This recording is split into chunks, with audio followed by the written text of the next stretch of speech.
What is up, everyone? JD here. I hope you're all doing well today. Today I'm going to be bringing you my full review of the Microtech Standard Issue, or MSI. Let's get into it.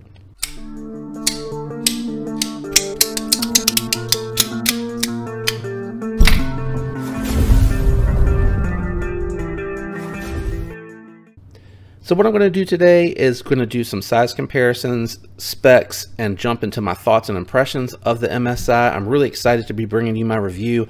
I got very fortunate. I reacted quickly to a notification email from EK Knives, or E-Knives. I don't know why I always say EK Knives. E-Knives. Jumped on it, grabbed it in the OD green, which is what I really wanted. They were $325 for the price. I'm still pretty happy. So the MSI, or Microtech Standard Issue, has a 3.88 inch M390 MK blade steel, which is a special tweak to M390 that they do in Microtech for their steel. 5.05 inch handles. I have the green G10, as you can see here. Overall length 8.5 inches, and I could not find a weight, so we're going to find that out together. If I had to guess, this is definitely over 4 ounces, probably closer to 5 the way that it feels. Yeah, so 5.4, pretty much what I was expecting, which is really not bad for an 8.5 inch knife in my opinion, and it carries very well. I've had no issues. I've even had it in the shorts pocket on a couple of warm days. Not upset at all at that. So let's go ahead and jump into some size comparisons. We're going to start out with the Demco AD 20.5, and a larger knife, we're going to bring out the Shaman. And at 8.5 inches, you can see this is definitely much bigger than what I think a lot of people probably thought it was going to be. I bet a lot of folks thought it was going to be closer to the size of a Shaman. Let's go ahead and bring out the Benchmade bug out. For those more familiar with the bug out, we'll go ahead and move the Shaman out of the way. Let me go ahead and grab the K320 by Hogue. And this being smaller than the Shaman is obviously going to be much smaller than the MSI. Can't quite line the pivots up. It's sliding too fast. So that looks about right on the camera. Again, I think everybody's got an idea now of the size of the knife. We're going to do a couple of budget knife comparisons because I think it's always nice for those just starting out or in the budget end of the spectrum. If you like to collect a lot of the budget knives, it helps you out. This is the Elementum 2 button lock. And then we're going to bring out the Civivi Praxis, which is another very large budget-friendly knife. And as you can see, the MSI is much larger. So having said that, we're going to do thickness profile comparison so you can see how it's going to carry in hand and in pocket. So let's go ahead and close her up. And as you can see, just a little bit thicker than the Praxis. It keeps sliding, which is why I moved my thumb down there. But I think that you can still tell pretty easily that it is a little bit thicker than the Praxis. Let's go ahead and bring the Shaman out here. It's going to be just the slightest bit thicker than the Shaman from what I can remember. And again, I think that's because they did some contouring on the scales, whereas the Shaman has the flat scales. And then we'll go ahead and bring out the K320. K320 is going to be a little bit thicker because it has that V shape to it. So it starts out thinner and gets thicker out towards the tip. Hopefully that helped you with the size comparisons. What we're going to do now is just talk about ergos. This is a very comfortable knife. I mentioned it a minute ago. It has nice contouring going through the handles, nice and knocked down, chamfered all the way throughout. No hot spots on the knife whatsoever. So it is very comfortable in hand, and you have a multitude of positions. The jimping right here on the back is perfect if you need to do any type of chopping task with this, chopping at something, or if you're trying to power cut through some tough material like wood or something like that. Going to really be good for you to back out here and let your hand control where it's going through. This is really, really comfortable for that hammer style grip. And if you have a lighter weight material, say like a cardboard, you got a full forward finger choil that you'll be able to choke up to and control and keep that cut in the cutting path on something thin and long like cardboard. So very comfortable.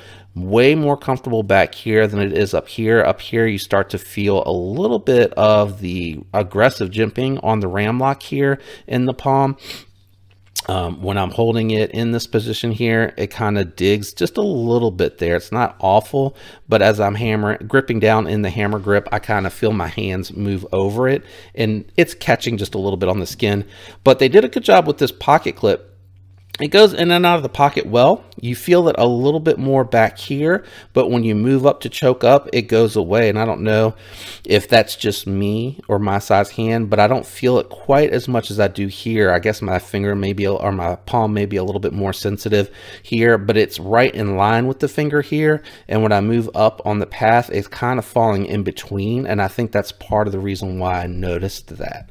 Now you do get some jimping back here, which is a little nice because it does add some grip, real grip, onto the palm here when you're holding the knife. When you scooch up, it's just this little bit back here on the meat of the finger, which is nice because typically this is not the stronger part of the hand, so it helps give a little bit of extra grip in the meat here when you're choking up on it. So lots of thoughtfulness, I feel like, on this knife and this design, and I really like that.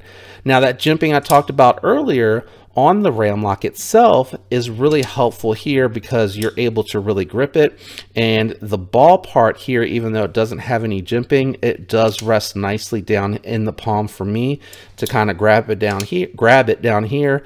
But you can also use that jimping back here. If you have smaller hands and you land up further, you can use that to kind of push, leveraging the pocket clip into the hand and closing it that way as well. I feel like that would work better for people with smaller hands, but feel free to chime in if you have this knife with the smaller hands and let me know. I was just messing around with the different positions to do that. For me, I like to come all the way down, but I've been burnt by that in the past because some knives are so small, like the Pulsar, come in and it actually caught a little bit on the tip of the blade because my meat was hanging over as I did it that way. So I do try to be mindful of those type of things and relay that feedback as I encounter it.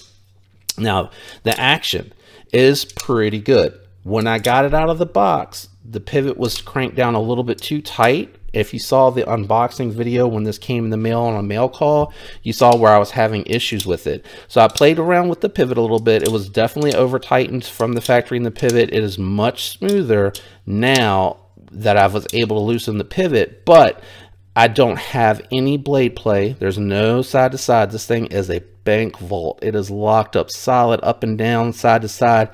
Absolutely no play. And I think that's also because of how they've done this ram lock. So it looks like instead of it just being a smooth surface, and I don't know if you're going to be able to see that down in there on the edge of the ram lock, but it almost looks like it has a little bit of a hook going on to where it's catching on this piece of the lock. So it doesn't look like it's sitting flush. It looks like it has just a little bit of a loop that it's probably engaging on. So I'll be curious to see over time how that performs. Should be pretty hard seal, should be really fine here because you got a nice thick stop pin going on and a big thick piece of metal that's going on with the ram lock. This spring lock totally reminds me of the system that you have in the Manix 2.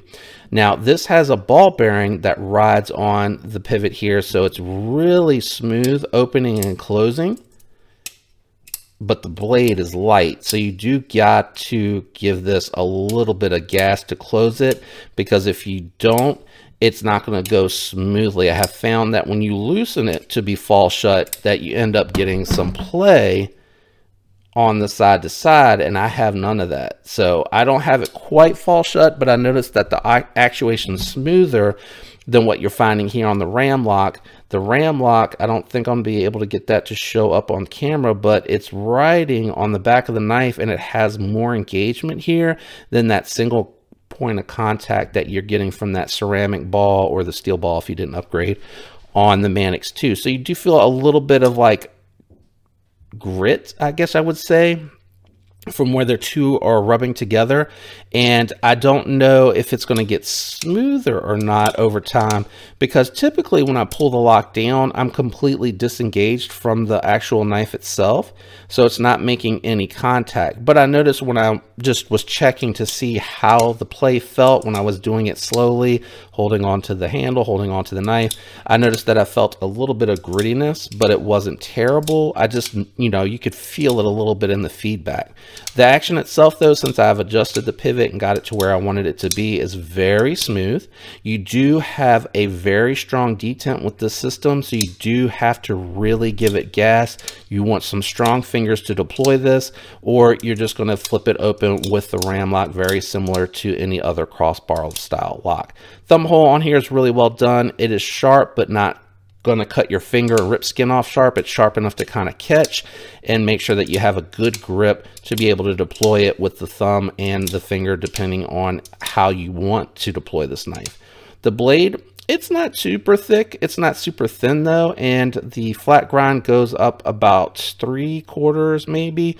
The width of the blade goes right up to the edge of the thumb hole and out to the flat grind, and they do give you a swedge to help reduce the drag, but it is not the thinnest, sliciest knife that I have found out there. Having said that though,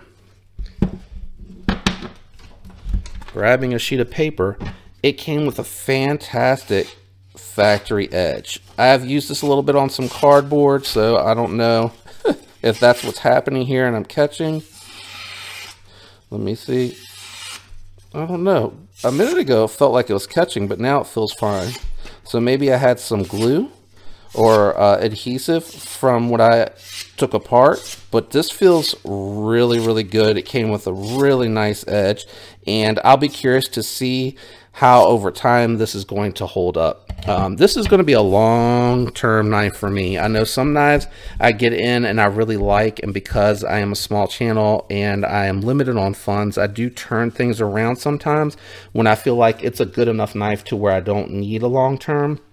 This one here I want to spend some more time with. I haven't done a lot of M390 MK or Microtech battered M390. I don't know what it is that they're tweaking. I don't know if they're adding more carbides in it. I don't know what they're adding in to increase the strength of the M390, which is already a fantastic steel. But I want to spend some time with it for a couple reasons. It's a new lock system. It's a new steel to me, and it's a USA made knife that I really, really like. I like the crossbar lock knives. You know, I have quite a few of them in my inventory, and I know some people don't really like them because they like the detent style knives, but I really enjoy a crossbar lock knife because it gives 100% lockup strength on the back of the knife. I feel it's very fidgety, and I know how to operate them, right? Once you've handled a crossbar lock knife and you've fidgeted with it, you know how to operate it. It's really easy to operate. It's very familiar. Now this one is on phosphor bronze washers and very broken in, but it also has a very lightweight blade. So when you go from a heavier one like I did on the Pulsar back to this one, it takes me a minute to remember that I need to wait for the blade to get in before I can let go of that crossbar lock. But again, once you know how to actuate them and you've spent plenty of time with them, they're great locks. I really enjoy them. I think it also depends though that you have a good opening hole, because for me, the one that is on this SIG K320 is not really good. And I honestly have thought about sending it out and just getting like a circular hole put in because I think it would be better, and I think it'd be too hard for someone to open up that existing size.